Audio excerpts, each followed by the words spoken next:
When there is a submission that the world economy's biggest problem is Africa, we'll become curious here on One Slot. A warm welcome to the program. I'm Felicity Ezewike. So, the said submission is the title of a publication by the Financial Times, written by the Chair of Rockefeller International, Ruchir Sharma.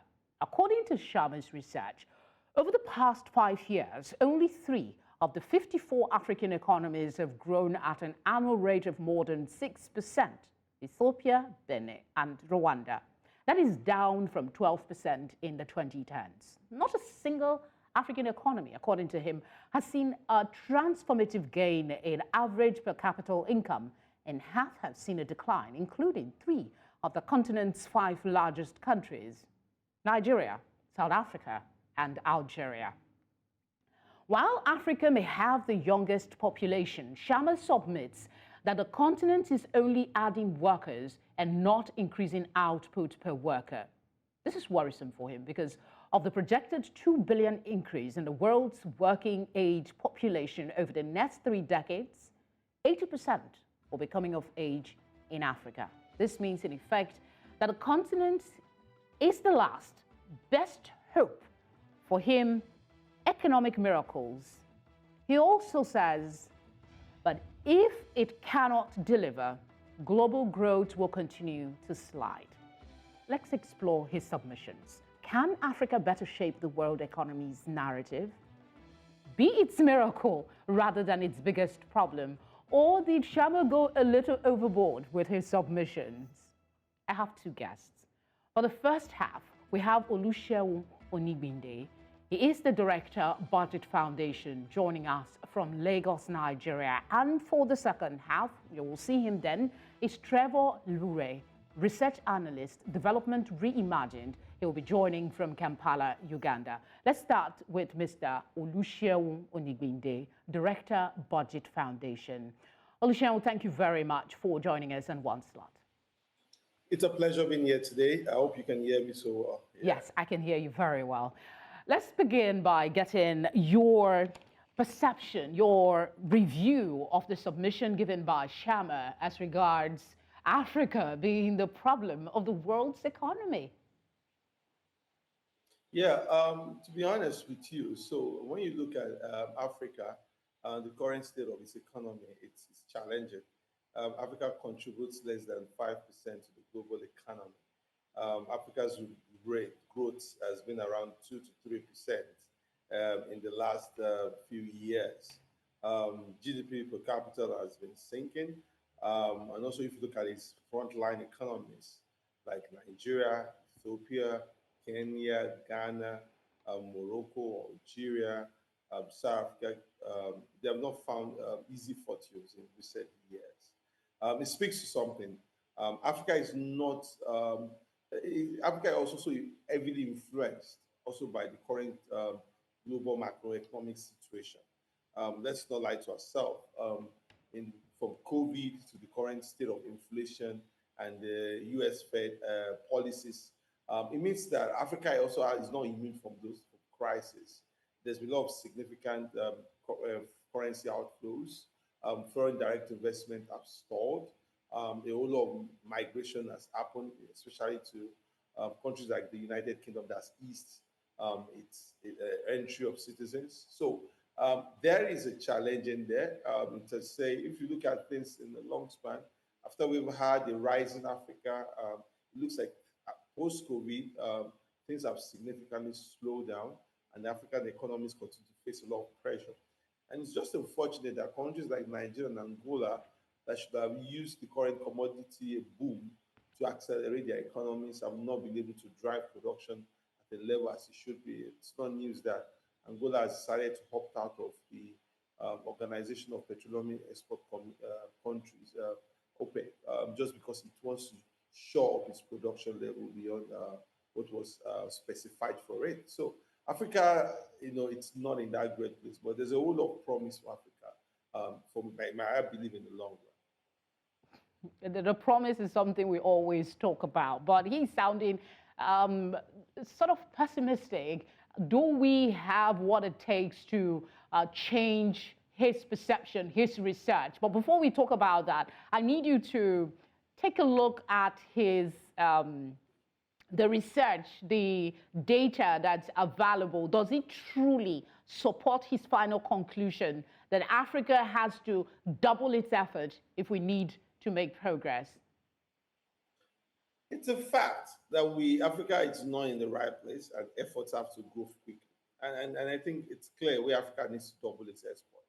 How does it complete its value chain? How does it extend its value chain?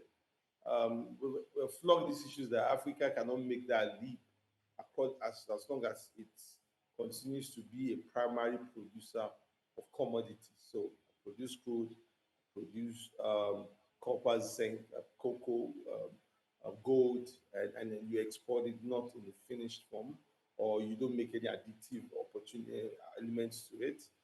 Africa cannot find accelerated growth, without extending evolution. You have a situation where people take cashew from Nigeria and take it to Vietnam, and Vietnam will process it, and Vietnam will now export the same cashew to Western countries and also maybe to China. So it's very, very critical that Africa needs to sit up and ask itself, how do I extend my value chain beyond the primary levels? I mean, we've seen that pushback. For example, you see Chile has been clear that it will not just produce lithium for the world, it wants to set up lithium refining companies so that it just doesn't just export the raw material, it's able to do far much more than that. The second thing you have is you also need to build an industrial outlay. There is no Africa's growth without participating in the industrial sector. The contribution of manufacturing of the industrial sector to Africa's GDP is less than 10%. So if Africa is going to be able to make significant leaps, specifically, because we've seen countries like Morocco, Algeria, even Ethiopia make some certain level of leaps when it comes to manufacturing in recent years. But Africa needs to choose something different. It has to tap into the energy of its young population to build an industrial base for itself. Not just industrial base, to trade amongst itself, also an industrial base for the world. And I think the third thing is also the operationalization of the Continental Free Trade Agreement. It has to happen.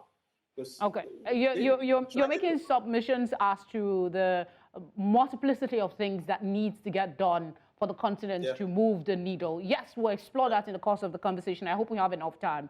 But I want to really understand, is it that Africa is the world's biggest problem when it comes to economic growth, as he puts it? Or maybe he's exaggerating. Yes, acknowledged we have issues, but are we the biggest problem? I think that's where a lot of argument is propping up because of the... I say we are the world's biggest problem, and we also are the world's biggest promise. I'll put it in that balance, because we have to acknowledge where we are before and we understand what is possible. Almost every component of the world is slowing down. But I'm sorry to sound so, not in one place. You said Africa has potential. We have a lot of work to do, yes, but we have so much that we can do. But you're also saying we are the biggest problem for the world's economy. How does that really work? What we have to first unbundle is that when we talk about Africa, it's good we unbundle it. Because there are components of Africa that are making significant progress. Because you have places like Morocco, it's expanded its production, its industrial production, and it's growing. Algeria also to some extent. And you also have countries, maybe like Botswana, Namibia, who have been the world's, Africa's brightest spot. South Africa's energy crisis is actually limiting it and slowing down in recent times. But reality of matter is that Africa is not immune from the current global crisis. There's a global crisis, especially when the US has adopted a tight monetary policy program that has restricted outflow of foreign currency and foreign investment. And Africa significantly needs that to leap. So even when we talk about Africa facing challenges now, it just means that there's some correction that has to happen in its economies that needs to make it less dependent on Western economies, on situations within Western economy. And that's why I'm saying, even for Africa to even make a significant leap, it needs to look inwards and expand its internal trade. Because Africa itself does not trade enough with Africa. So that's, for me, when we talk about Africa making the leap or not leap, almost every country, if you look at Europe, like even the UK, they are facing significant challenges when it comes to foreign currencies, when it comes to stability of their economy, when it comes to GDP growth. So it's not as if growth is happening. The entire global economy is slowing down, except some few. Even China is faced a slowdown recently.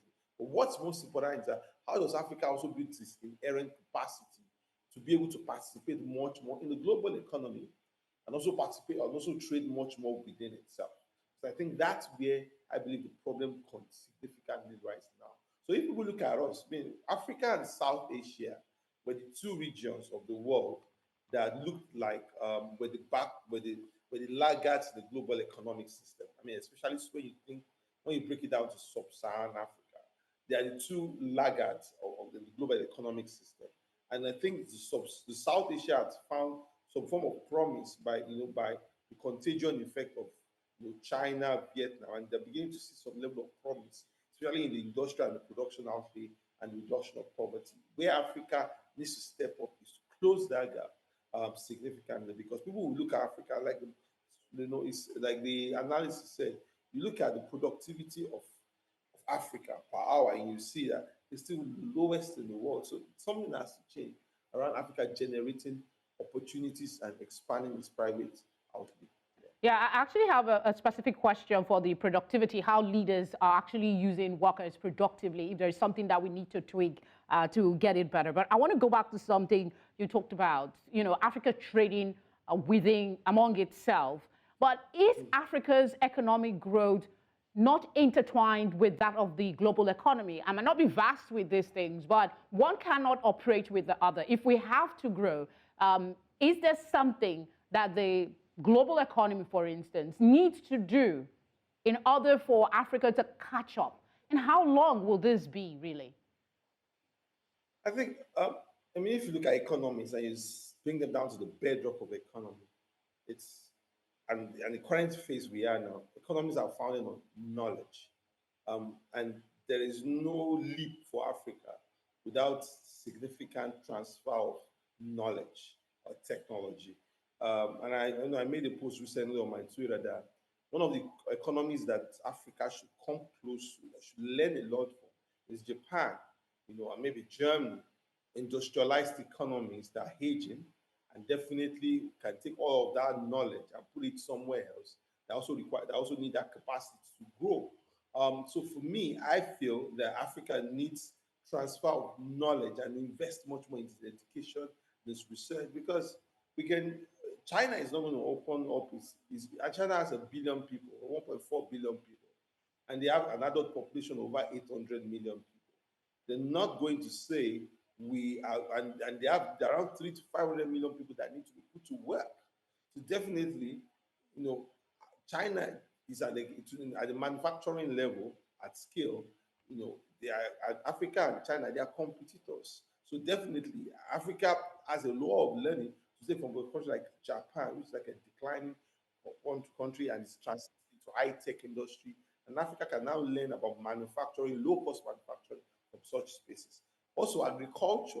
Africa has not cracked the space for agriculture as it should. Our participation in the agriculture is huge by the time you look at the structure of the economies.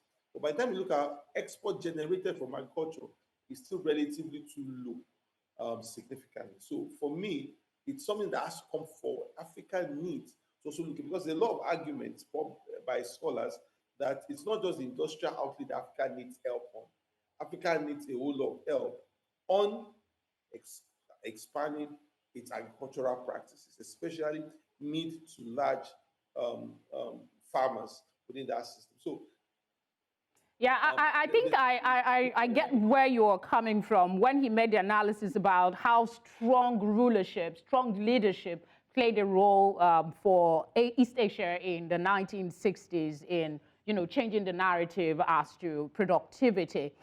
Let's go back to using the workforce accurately. I want to see if I can quote from something he wrote. Said, for the world economy to grow faster as a whole, Africa would need to find a way to employ these workers productively. You've talked about population, which is one of the things he said is our advantage, but we're not using it, and capitalize on its demographic dividend. But that's not happening. First, do you agree? And if yes, how are African leaders failing to productively engage these workers, and what needs to change if we are to make any headway? Yeah, changing the direction also comes with political leadership. And Africa has had the cycles of there was in the early days of democracy, furthered with strongmen and military coups. Now there's been an adoption of democracy 1999 to 2010, 11. Recently, we've had coups in the Shire region, and so you also have a slowdown and attrition of democracy. And also, there are also questions about which democracy, as the democracy delivered the kind of impact that it requires for Africa. That's not happened. The reality is that the quality of political leadership in Africa needs to change. One thing you find about countries and what that needs to change, and bring that back to productivity, is not to think only in short term, but to think in long term. Most countries like China, and even the United States or Brazil, they don't just think of another 4-year cycle. There's some competitiveness that they want to build in the next 10 to 12 to 15 years, and they want to prove that they have the capabilities to build that. When you have a country like Brazil exporting around $40 billion of soya bean, to the world, Africa is not tapping into that market at all. And that's the same climate to build soya bean, to cultivate and scale up and develop it. Does Africa expand, invest in seed science? How mechanized is our agriculture? Are we employing the use of autonomous systems to accelerate and to make things much more quicker? So those are the questions that when we don't do those things, we cannot compete with monsters like in quotes, with like Brazil and Vietnam, who are doing massive, China, massive level of agricultural production, or even Netherlands. So it's very critical for Africa to invest much more in science and research to underpin its work. And beyond that, also understand that quality of life for a worker is what determines productivity. If there are no good education system, no good healthcare systems, no good pension system, and there are no good rule of law that enforces certain labor rights, you cannot build a productive system without that. So it's also critical for Africa to understand those soft elements that are critical in building a productive system. And third is now think long term and which economies you want to build. There are countries like Kenya that have expanded the flour business and they export all flour to Europe. And how do you now take advantage of extend that? Or even like Nigeria. Nigeria, you can see like there's a huge interest to expand refinery, Dangote, Boa, and the rest, and also the old refineries possibly coming on stream.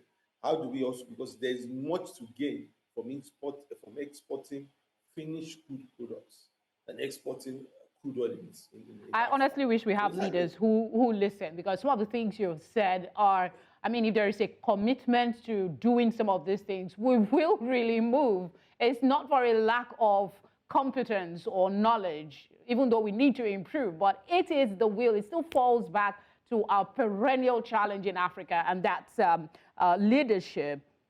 What does it mean for the global economy if Africa, because we keep talking about Africa is key to the world's growth and all of that, but what would it mean if Africa's economic challenges are not addressed for the global economy? It's dangerous, and we know that it's one world, one single atmosphere, one single destiny. I mean, we know that Latin America's crisis over years had significant influence on U.S. migration. Africa also will definitely continue to face challenges as long as it has limited state capacity and it doesn't have an economy and it has to grow significantly or is not able to put enough people to work. There will definitely be human and social cost to all of these things. So it's very, very important. And I think what Africa needs is investments. For the Western countries like the US, Norway, and maybe even the Middle East who are flush with the whole lot of money, It's time to look for the visionary, forward-thinking leaders in Africa and partner with them to drive scale. Because and it's just about them being able to have statutory investments in these countries. Because I mean, the challenge that Africa keeps facing is that it wants to leap, it wants to grow, but it faces internal crisis of political leadership quality. But also there are challenges, there are structural challenges around that it has not been able to attract capital, and it has not been able to export or even participate effectively in the global economy. And I think, because if you look at COVID-19 crisis, there was a supply chain problem then when, because of the over concentration of products in China. It's also important that, for the resilience of the global supply chain, that Africa is deliberately brought into that space so that, not every face mask, not every lab coat, so, is produced in China. Africa also needs some form of participation in there. And I think the Western economies have done that with the Marshall Plan. They've done that with the transatlantic project, and some of those, or easing sanctions on China that give China an opportunity to access Western market and by joining the WTO. All of that also can happen by deliberate investment in selected African countries that show significant promise to accelerate their growth. Because even when Africa wants to grow its internal trade, for it to find that significant lead like China, Thailand, Vietnam, Brazil, and the rest, Netherlands, is to sell to the Western economies with significant income and significant disposable income specifically. So Africa needs the West is Africa. How important are research like this? Because it was quite specific in the areas where he believes we need to make specific changes. What would, in your thinking, what should policymakers in Africa and our leaders be doing with research like this in terms of productively, moving the economy in a direction that will make us the miracle, so to speak, for the world's economy? Yeah, I think what has to happen differently, in my own opinion, when it comes as regards Africa, is we don't need miracles. I will put it that way. We need targeted and prolonged actions that drives impact. We believe significantly in the fact that things are going to fall onto our feet, but no. Every country that is making advantage is taking a step forward. And let's not lie, Africa has made some significant changes in some certain things. I mean, we have driven digitalization at a speed like has never been. Urbanization is expanding in Africa than we think it is. We also figuring out that maternal mortality and infant mortality rates are significantly sliding. So it's not all gloom when it comes to Africa, and it's not an hopeless situation. It's just a challenging moment for Africa, and also because there's a huge lot of dependency of foreign flows, of foreign investment, for us, Africa, to make that significant leap. And what Africa just needs is much more improved partnership, improved support, and access to markets to be able to benefit. I mean, I keep hearing the Asia Pacific Economic Cooperation. I keep hearing the US trying to expand opportunities for Africans, for Southeast Asia economies. But Africa also needs help. And I know that the AGOA and all the other elements, Africa needs further help to actualize those opportunities. And the only way is to be able to seek investment to really expand. And also I agree with you. I wish we had more time. I would really want you to talk a little more on the free trade agreement, which was signed, and some say it's been implemented, but nobody can see what's really going on with it. But hopefully we'll have that conversation another time. Thank you very much for speaking with us. We appreciate your time and the insight. It's a pleasure. Thank you so much for inviting me. Thank you. All right. We'll go on a very short break, and when we come back, we're still staying with Africa being the miracle or the biggest problem for the world's economy. Stay with us.